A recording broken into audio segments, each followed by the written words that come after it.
Every person in this world has goals, ambitions, and a sense of purpose.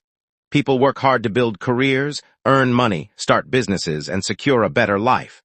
But when you look closely, those things were never meant to be the final destination. They are simply means, tools that help us move toward something greater. So is life only about building comfort, achieving success, enjoying a few years, and then leaving everything behind when we die? Is that really the end of the story? That cannot be the full picture.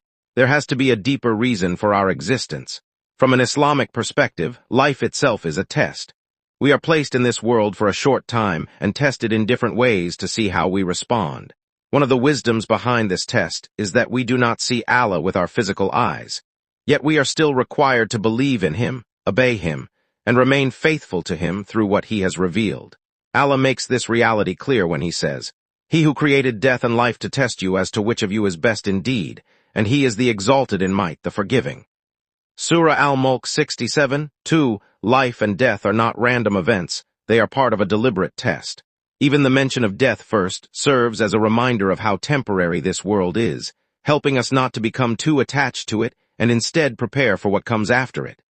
Allah also says, "And we will surely test you with something of fear, hunger, loss of wealth, lives, and fruits, but give good tidings to the patient." Surah Al-Baqarah 2:15. This shows that difficulties are part of life.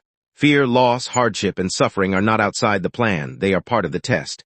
And those who remain patient are promised reward. Alongside this, there is another clear purpose, worship.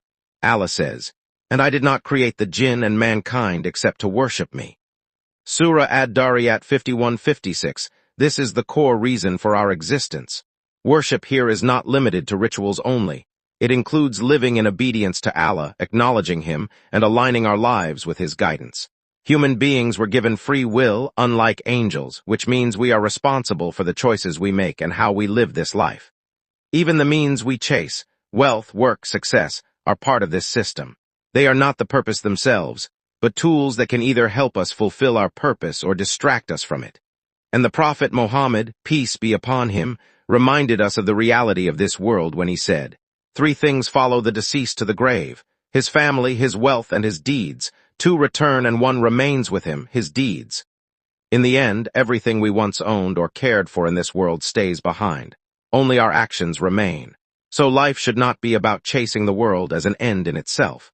It should be about using what is in it in a way that leads to success in the real life after death. Because this world was never meant to be our final home.